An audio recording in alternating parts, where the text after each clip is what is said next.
Oi, meus amores do quinto ano! Tudo bem com vocês? Tia Dani está com muitas saudades, então, ó, beijinhos para os meus amores do quinto A, do quinto B. Vamos começar agora uma aula de história, dando continuidade ao nosso conteúdo da aula passada, tá bom? Sobre a ditadura militar. Porém, antes de nós começarmos o conteúdo do dia, eu gostaria de relembrar vocês que esse é o nosso último conteúdo de história. Já vamos finalizar nossa apostila de história e aí durante a semana a gente termina de finalizar os demais conteúdos e demais disciplinas. E aí na próxima semana já vamos começar a utilizar a apostila 4, meus amores. Então, providenciem a apostila, porque no dia 5 de outubro nós já iremos iniciar o uso da apostila 4, tá bom? Então, providenciem, se organizem, porque nós teremos vários conteúdos legais para aprendermos juntos.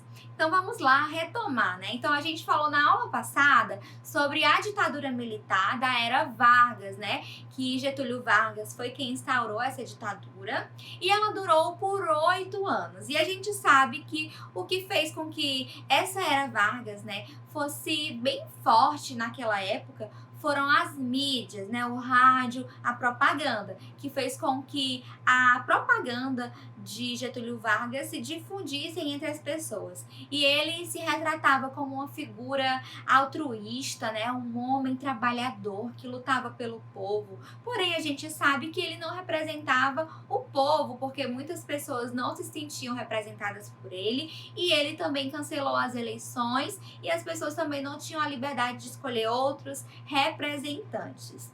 E aí, em 1945, foi a época em que houve um fim na era Vargas. E isso aconteceu por causa de vários movimentos de pessoas que já não aceitavam mais aquela situação. Então, estudantes, advogados, ex-políticos que foram afastados da política, né, por Getúlio Vargas, entre outras várias pessoas que queriam mudar aquela realidade, que queriam a democracia de volta. Essas pessoas se reuniram e, por meio de vários protestos, conseguiram mudar essa realidade.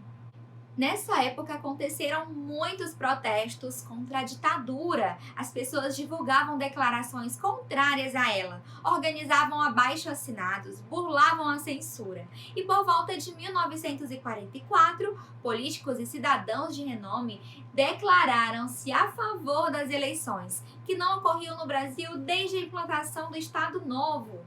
A imprensa da época também passou a se manifestar, iniciou uma campanha contra a censura e passou a publicar declarações de brasileiros que queriam a volta da democracia e de um governo eleito pelo voto direto, secreto e universal.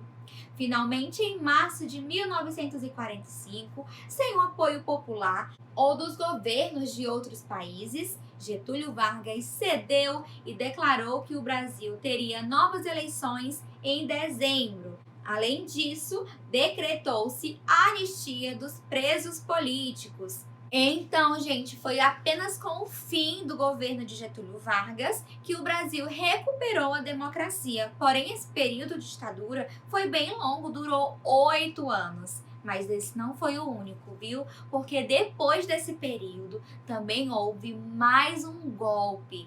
Foi o golpe militar que eu vou explicar para vocês. Após 19 anos do final da ditadura de Vargas, ocorreu um novo golpe de Estado e o poder foi assumido por um grupo de militares. Uma das estratégias do novo governo para controlar a população e impedir o surgimento de ideias contrárias ao regime foi a criação dos atos institucionais. Gente, eu sei que alguns de vocês nunca ouviram esse nome, ato institucional, então eu vou explicar. Um ato institucional é uma lei criada pelo governo militar que não precisa de aprovação do Congresso Nacional, porque a gente sabe que um país democrático, né, não é formado apenas pela figura de quem está lá no poder, do presidente, por exemplo. É formada também por todos os outros políticos que ficam ali, os deputados, os senadores, que são responsáveis pela criação e aprovação das leis.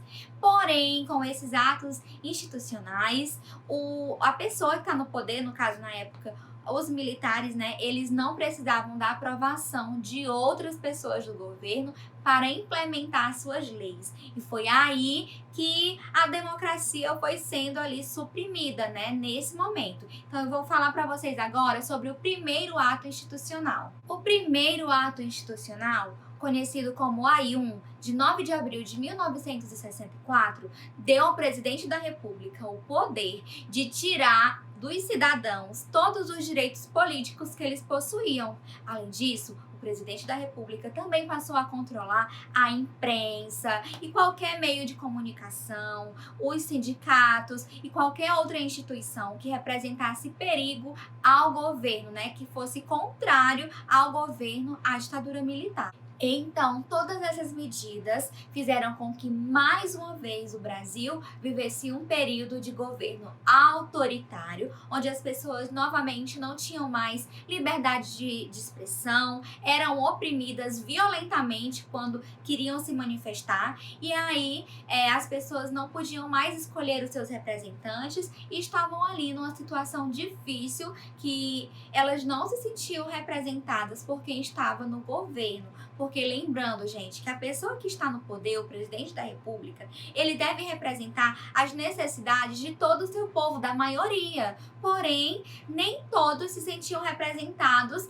pelas pessoas, né, pelos militares que estavam no governo na época. Além disso, outros atos institucionais foram implementados e cada um desses atos removia ali mais direitos das pessoas, né, dos cidadãos. Lembra daquela historinha do rei Vesgo que ia ali aos poucos destruindo o morrinho da democracia? Pois é, foi isso que aconteceu. A cada ato institucional que era criado, um direito era ali removido, né, das pessoas, da população. E aí, com tudo isso, né, pessoas perderam seus empregos, políticos foram impedidos de exercer a sua profissão. Além disso, o Congresso Nacional foi acabado. Então, quem ficava ali na representatividade do poder mesmo eram apenas os militares. Além disso, muitos dos direitos básicos das pessoas foram retirados e qualquer um podia ser preso. Então,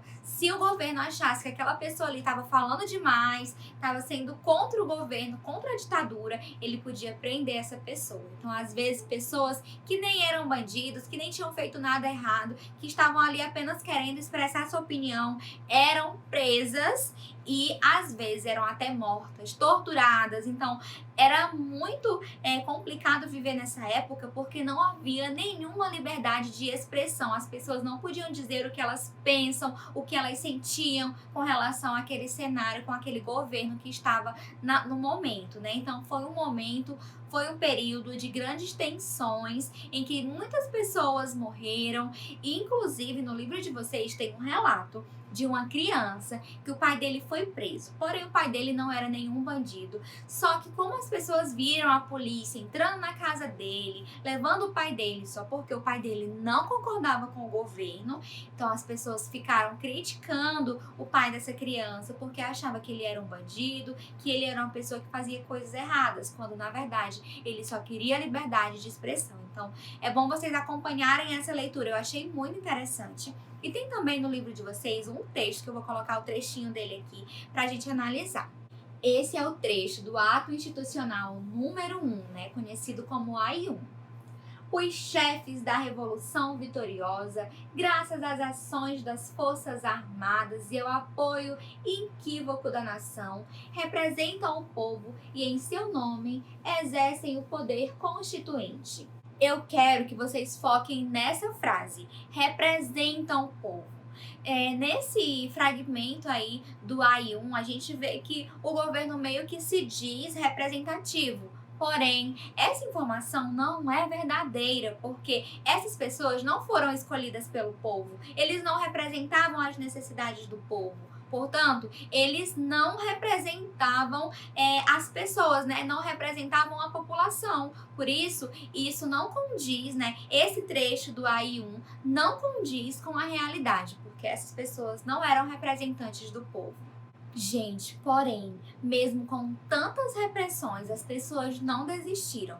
Esse governo ele teve um fim, porém apenas depois de 21 anos. E só teve um fim porque muitas pessoas precisaram morrer, precisaram ser presas, precisaram ir para outros países, né? Porque foram exiladas. Mas foi preciso que tudo isso acontecesse para que as pessoas não desistissem de lutar e conseguissem o fim da ditadura militar. Portanto, eu quero que vocês analisem bem todo esse conteúdo, façam a leitura dos textos que abordam esse conteúdo aí no material de vocês, para que vocês respondam às atividades. E eu quero que vocês sejam bem críticos, tá bom? Então, analisem bem as propostas, analisem bem a leitura e respondam as questões, ok, meus amores? Nossa aula termina por aqui. Muitos beijinhos para vocês e até a próxima. Tchau, tchau!